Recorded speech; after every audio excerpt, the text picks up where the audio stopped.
No final de dezembro de 2021, eu comecei com uma dor de cabeça que vinha todos os dias e poucos dias depois eu fiz um exame e veio um diagnóstico que tirou o meu chão dos meus pés. Aneurisma cerebral. Essa é a segunda parte do vídeo, a primeira eu vou deixar aqui no card, já saiu, ficou bastante longa. E nessa segunda parte eu vou contar pra você o meu testemunho de fé e da presença de Deus na minha vida e como foi a cirurgia para a colocada do stent intracraniano.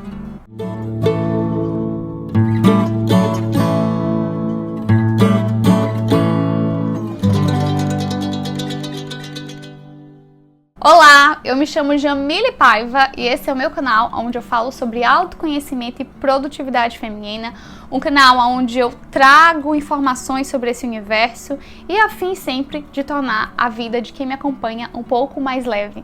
Se você quer conhecer mais sobre o meu trabalho, me segue nas minhas redes sociais, no Instagram eu me chamo @Jamile Paiva, Jamile com Y e 2 L's. Se você já é inscrito, assina o sininho de notificação e curte esse vídeo para que ele chegue a mais pessoas. E se você ainda não é inscrita, se inscreve para que chegue sempre conteúdos muito legais e edificantes aqui. E fica até o final do vídeo, que no final eu tenho uma mensagem muito importante sobre todo o aprendizado que eu tive nesse processo. Então você já assistiu a primeira parte do vídeo, né? Então a segunda parte, a gente começa falando da ansiedade pré-operatória, era o lance do plano de saúde liberar. Como não é uma cirurgia de cunho emergencial, ou seja, eu não dei entrada no hospital, né, eu não dei entrada na emergência, ela demora um pouco, ela tem um prazo pela Organização Nacional de Saúde, OMS, Organização Nacional de Saúde, OMS, se eu não me engano. Se eu tivesse falado errado, eu vou colocar aqui e corrigir aqui embaixo. Que, se eu não me engano, é a Organização Nacional de Saúde, que dá um prazo de 30 dias úteis para o plano autorizar ou se posicionar sobre o procedimento. O que acontece? Esse procedimento é um procedimento muito caro. Então, por isso que eu falei no vídeo anterior que, graças a Deus, que eu tenho um plano de saúde. Só por esse procedimento valeu a vida inteira que eu paguei de plano de saúde. Esse procedimento, se eu fosse tirar do meu bolso, gente, ele ia sair em torno de 130 mil reais. Porque só o stent, que é a molinha, digamos assim, que tá na minha cabeça, ela vale em torno de 90 mil. Mais o valor do médico aí, que seria em torno de 20 mil reais, mais a diária na UTI que eu tive que ficar, mais equipe, mais anestesista, mais tudo, ia girar em torno aí de 110 mil a 130 mil reais. Que eu tenho que tirar do meu bolso para fazer esse procedimento. Então foi tudo custeado pelo plano de saúde. Eu não tive custo nenhum. O único custo que eu tenho hoje são com os medicamentos pós colocada de stent, que aí eu vou explicar também mais um pouquinho para vocês. Marcamos a cirurgia como qualquer outra, você tem que estar em jejum de água, em jejum de alimento, me conduzir para o hospital no horário combinado. O local da cirurgia foi o mesmo local que eu fiz a ressonância, o exame para constatar ou de fato para ter o laudo, né, de qual seria o meu tratamento, como eu falei no vídeo anterior. E tinha um detalhe, eu não vou saber especificar mais ou menos quantos, mas eu tinha que tomar no dia anterior e horas antes de fazer a cirurgia, logo quando acordasse, os medicamentos que eu tomo hoje em uma grande quantidade. Se eu não me engano, eu tive um que eu tomo meio comprimido, eu tive que tomar, sei lá, 3 comprimidos, se eu não me engano. E o outro que eu tomo 1 comprimido por dia, eu tive que tomar uma cartela inteira, 6, se eu não me engano. Bastante comprimido. Isso é por quê? Porque essas substâncias tinham que saturar no meu organismo para receber esse stent. Então, os 2 medicamentos que eu utilizo hoje, que eu utilizei no pré-operatório, eu utilizo até hoje, no dia da gravação desse vídeo, é o Effient de 10 miligramas. No caso, eu tenho que dividir ele no meio, porque o de 5 eu não encontro para vender. E o Somalgin de 100 miligramas, que é como se fosse 1/5 da aspirina. O Somalgin é a famosa aspirina, né, que as pessoas chamam. Só que a aspirina, ela geralmente tem 500 miligramas, aí é chamada de aspirina. O Somalgin, que é o nome do remédio, que não é o nome da substância, são só 100 miligramas, né? É como se, para eu tomar uma aspirina para dor de cabeça, eu tinha que tomar 5 Somalgins. Então, chegou o dia da cirurgia, eu me caminhei pra lá, vesti a batinha normal, entrei no centro cirúrgico, fui anestesiada E tinha alguns detalhes que o médico falou pra mim, mas eu não lembrava, e só o Marcelo lembrava, como por exemplo, nessa cirurgia que foi colocada do stent, ela já não é botada pelo braço, ela é obrigatoriamente botada pela virilha, é levado um catéter até o local e é liberado o stent, que é o quê?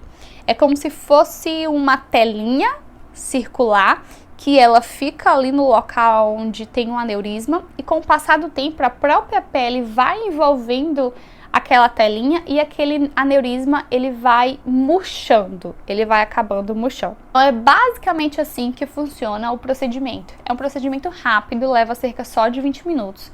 Antigamente, cirurgias como essa era preciso fazer o quê? Corta, abre cabeça, mexe lá dentro e coloca um grampo. Nesse meu caso, né, como o aneurisma estava fechadinho, existe essa outra tecnologia e graças a Deus foi feita ela, né? Em casos onde geralmente esse aneurisma rompe, é feito mesmo a abertura do crânio, colocado um grampo e fecha tudo novamente. E aí a minha foi essa forma mais nova, tecnológica e menos invasiva. Colocou o stent, eu acordei algumas horas após o procedimento. Uma coisa que eu não lembrava, só lembrava... Marcelo estava comigo no pré... Acho que eu estava tão no mundo da lua, na conversa pré-operatória no dia anterior, que eu não lembro de um monte de coisa. Entre elas era que eu precisaria ser entubada. Então eu só lembrei que isso acontecia depois que eu acordei com a garganta muito seca, muito dolorida e um pouco rouca. Foi muito breve tudo isso, mas ainda assim sempre tem algum nível de machucado. Eu levei mais ou menos 1 dia e meio para de fato a minha voz voltar ao normal e a dor na garganta passar. Acordei do procedimento um pouco zonza, né? Com um curativo muito apertado na região da coxa e fui encaminhada para UTI, né? Que acho que chama também de CTI. Unidade de terapia intensiva, simplesmente por acompanhamento. Essa parte eu lembrava, eu ia ter que ficar 24 horas na UTI por monitoramento e eu não podia levantar nada, eu tinha que ficar 100% na posição horizontal, não podia levantar nem para fazer xixi, nem cocô, nem nada. Então, eu passei 24 horas deitada, sem parar, inclusive ganhei um puta de um torcicolo aqui, porque eu só levantava a cabeça assim, né? O corpo ficava deitado e só a cabecinha eu levantava para falar com as pessoas. E nos dias posteriores eu fiquei com esse quimio tudo dolorido, que se bobear até hoje nunca recuperei. Dessas 24 horas que eu passei de cabeça levantada. Para quem já viveu uma rotina de UTI, sabe como é um clima aterrorizante. No sentido de muita máquina, acontecimentos, monitoramento o tempo inteiro, toda hora vinha me furar. Mas eu sabia que o pior já tinha passado. Eu já tava muito aliviada e grata na verdade, por estar naquela situação que eu passei 40 dias pedindo para aquele dia chegasse para que eu pudesse virar essa página da história. Eu tive as primeiras 24 horas na UTI, no dia seguinte eu recebi alta da UTI, fui pro quarto, não demorei muito no quarto, já recebi alta. Depois do almoço, no dia seguinte da cirurgia, no dia 26, 26 de março de 2022, que se eu não me engano foi no sábado. 24 eu entrei, eu passei o dia 25 inteiro lá, foi o dia 26, acho que foi isso. Mas no dia que eu tava lá, no dia pós-operatório, no segundo dia pós-operatório, lá na UTIzinha, fazendo 24 horas que eu tava lá e pouquinho, eis que meu pai dá entrada no hospital também e foi encaminhado pra UTI, não perto de mim, mas um pouco longe de mim, porque ele estava com suspeita de infarto. Eis que pai e filha, tem até uma foto no meu Instagram, pai e filha na UTI no hospital. Eu recebi alta e meu pai ainda ficou lá uns 5 dias. A gente tem que rir pra não chorar, sabe, gente? É cômico pra não dizer que é trágico, sabe? Enfim, passamos, o que nos resta é contar a história e sorrir de tudo isso. A recuperação, 1 semana, eu fiquei com a perna muito roxa. Vou ver se eu encontro alguma foto pra deixar aqui pra vocês. Porque os medicamentos, eles têm uma tendência a afinar o sangue. Eu já até comentei pra vocês algo sobre isso. Ele meio que dá uma afinada no sangue. Em mim, a minha coagulação demora um pouco mais. Eu percebo que meu sangue tá um pouco mais ralo. Mexeu até um pouco na minha menstruação. E tudo isso é por conta desses 2 medicamentos que eu tomo diariamente. Por conta desses 2 medicamentos, ficou bem dolorida. Eu fiquei mais ou menos uma semana caxingando, porque a perna ficava dolorida, então pra botar o pé no chão era um pouco dolorido. Fui liberada para voltar a caminhar, fazer exercícios físicos leves com mais ou menos 15 dias após o procedimento. Continuei tomando os medicamentos e mais ou menos 2 meses depois eu estava liberada para pular, virar de cabeça para baixo, para fazer qualquer loucura que eu quisesse, né? Para voltar para exercício físico pesado, para elevar a pressão arterial, para poder ser feliz, basicamente. Estava liberada e estou até hoje. Eu estou gravando esse vídeo no finalzinho de junho, então tem março, abril, maio, junho, tem 3 meses que eu fiz o procedimento. E existem alguns passos após, né? Eu continuo tomando os medicamentos, a minha vida mudou um pouco em relação a algumas coisas, como por exemplo, deixa eu ver se tem alguma marca roxa por aqui. Eu fico roxa com muita facilidade por conta dos medicamentos. Eu não tenho nenhuma restrição quanto a viajar, andar, correr, pular, nada. Hoje eu continuo com as dores de cabeça e a gente vai já chegar lá. E os próximos passos, né? Ainda tem uma caminhada pela frente. Um dos medicamentos eu vou ter que tomar ainda se só passaram 3 meses, né? Por 1 ano e 9 meses. É um total de 2 anos. E um outro medicamento, provavelmente agora em setembro, eu paro de tomar. E agora em setembro a gente volta a fazer o exame de cateterismo, onde bota um cateter e olha lá de novo, para ver se esse stent está bem colocado, se o corpo já começou a encapsular ele, que eu não sei se esse é o termo correto, se o corpo já começou a envolver esse stent, meio que a absorver, para tirar uma das medicações. É provável que eu filme, que eu mostre para vocês esses próximos passos da frente. Fica esse registro para a posteridade, contando um pouco dessa experiência. Se você conhece alguém que tem aneurisma cerebral ou que tem casos de acidente vascular cerebral na família, envie esse vídeo. Você precisa fazer os exames, principalmente se você é mulher. A incidência de aneurisma cerebral, gente, é maior em mulheres. Agora, eu vou pedir uma licença poética para falar dentro desse conteúdo aqui a minha experiência com Deus nisso tudo, que eu acredito que é o pra quê disso tudo, porque eu nunca vou saber. Às vezes a gente passa por coisas que a gente considera tão difíceis ou considera assim, Senhor, eu não precisava passar por esse sofrimento. Eu nunca vou entender esse porquê e nem tô buscando, mas eu busquei o pra quê. E o grande pra quê que me surgiu de tudo isso, a grande lição que eu tirei disso, é que a gente precisa viver hoje. Não dá para esperar ter um aneurisma cerebral, nem todo mundo tem a sorte de ter um pré-anúncio de morte. Nem todo mundo tem a sorte de passar por uma situação que nem essa que eu passei e descobrir a raiz do problema e curar antes que fosse de fato um problema. Muita gente às vezes vai embora assim, ó, num piscar de olhos. Então eu falo isso tanto para a tua vida quanto para a vida das pessoas que você ama. Não espera perder, aquela famosa liçãozinha, não espera perder para dar valor. Não espera você precisar passar por algo que vai te tirar o teu beber de água sozinha, ou que vai tirar o teu caminhar, para você dar valor para as coisas simples que você já tem hoje na sua vida. Não espera receber um diagnóstico de que talvez você não vai mais poder correr e querer correr porque agora você não pode. Então vá correr hoje. E se você tem algum tipo de limitação, fique feliz pela vida que você tem. Porque eu hoje entendi uma coisa, se você está passando por um problema, deixa eu te falar, tem alguém que está pior do que você. Então sempre vai ter alguém pior do que a gente. Então é preciso que a gente pegue a vida que a gente tem hoje, da forma como ela está hoje, e tirar o melhor proveito. E amar as pessoas que estão ao nosso redor, porque a gente não sabe quando elas vão embora. E essa é a forma que eu acredito de viver a vida. E a licença poética também é para falar de Deus. Porque eu quero falar para vocês em vários momentos onde Deus esteve presente em todo esse processo.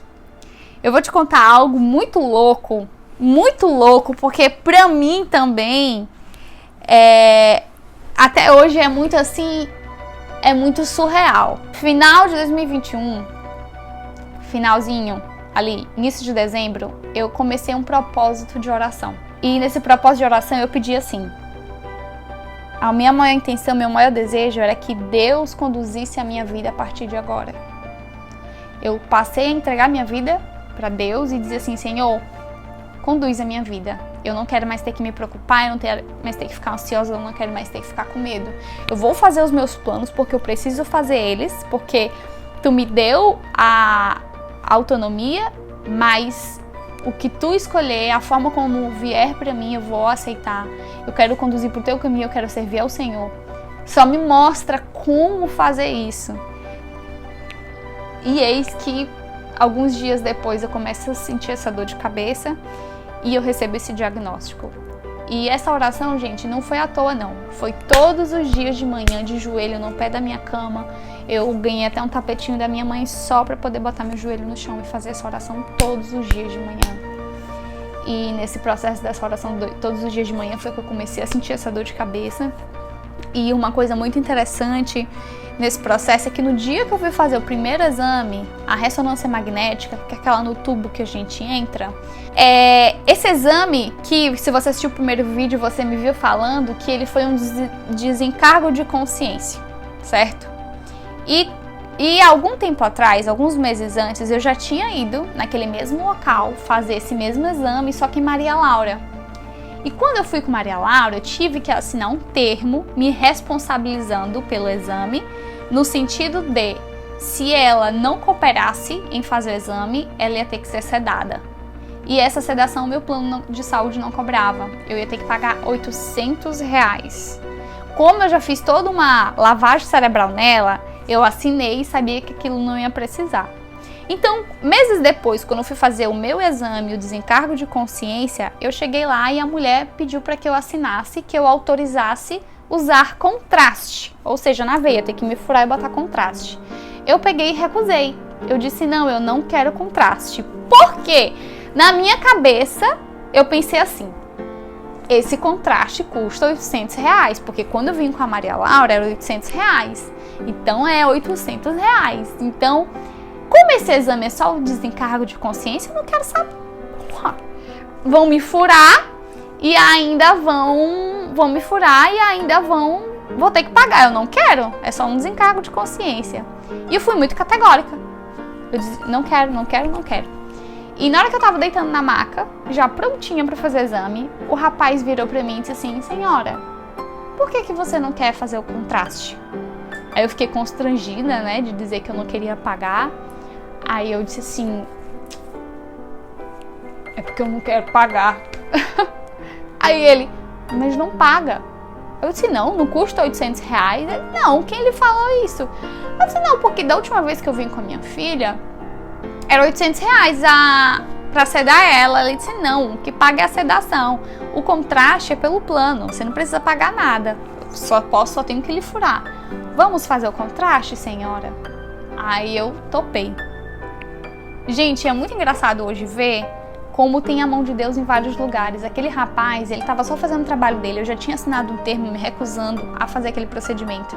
A gente já estava entrando no procedimento. Ele não precisava me perguntar por quê. Ele me perguntou por que eu não queria fazer o contraste. Ele não precisava me perguntar, mas ele me perguntou. Se isso não é a mão de Deus, né, Deus intervindo, eu não sei o que é. Se eu não tivesse feito o exame com contraste, esse exame ele não tem a mesma eficácia se não é feito com contraste, por conta que eu falei no outro vídeo do sangue que corre muito rápido. Então, se não tivesse feito com contraste, a gente nunca ia ver esse aneurisma. Então, toda essa dor de cabeça, esse processo, não ia ver o aneurisma. E o mais louco também, sabe o que é, pessoal? É que aneurisma não causa dor de cabeça. O que causa dor de cabeça é quando o aneurisma rompe, quando existe o acidente vascular cerebral. E se você tiver dor de cabeça de acidente vascular cerebral, você vai saber, porque é insuportável. Então, o aneurisma, eles são raríssimos os casos que causam dor de cabeça, porque a veia vai inchando, e aquilo não causa dor, né? A não ser que esteja perto de um nervo. Então, por isso que as pessoas que têm aneurisma geralmente não têm sintoma, é uma doença assintomática, quando descobre é quando rompe. Eu também vi a mão de Deus nisso. porque o meu propósito de oração começou quase que equivalente a essa dor de cabeça, a essa entrega de fé, a essa entrega de propósito. Fiz o exame e Deus colocou os médicos certos e foi tudo certo. E eu fui vendo a mão dele na minha vida agir em vários momentos. E não só agir externamente, mas agir no meu coração. Agir... eu me senti como se fosse quase que conduzida nos momentos certos a fazer as coisas certas, a viver intensamente cada passo do processo e aceitar aquilo, porque eu entreguei a minha vida. Eu disse, faz aí, manda aí do jeito que tu quiser, que eu tô aceitando, agora tu que manda aqui na parada. Então eu aceitei muito mais, com mais facilidade, todo esse processo da vida. Então eu acredito que parte do pra quê que eu vivi tudo isso foi talvez para que você estivesse assistindo hoje esse vídeo e que você refletisse sobre o que você quer para sua vida, sobre o que você está fazendo da sua vida. O que você está fazendo com as pessoas que você diz que ama? Você de fato faz valer a pena? Se amanhã você fosse embora, o que é que você faria hoje? Se a pessoa que você mais ama nesse mundo tivesse com as horas de vida dela contada, ou com praticamente uma arma apontada na cabeça, o que você faria hoje? Qual seria a sua reação, sua atitude? Não espera um aneurisma, não espera um câncer, não espera um AVC, não espera um acidente de trânsito, não espera um tumor, não espera um acidente doméstico. Algo ruim para que você comece a dar mais valor para a sua vida e para a vida das pessoas que você ama. Compartilhe esse vídeo para que ele chegue a mais pessoas, para que mais pessoas tenham conhecimento sobre essa doença e possam se precaver. Se você tem casos de aneurisma cerebral na sua família ou de acidente vascular, procure um médico, busque orientação. O diagnóstico mais breve possível é o melhor tratamento para essa doença. Os próximos capítulos disso tudo eu tenho certeza que vão ser os melhores e eu prometo compartilhar com vocês. Foi uma honra dividir essa história da minha vida com vocês e eu espero que tenha feito bastante sentido para você. Um grande beijo e até o próximo vídeo.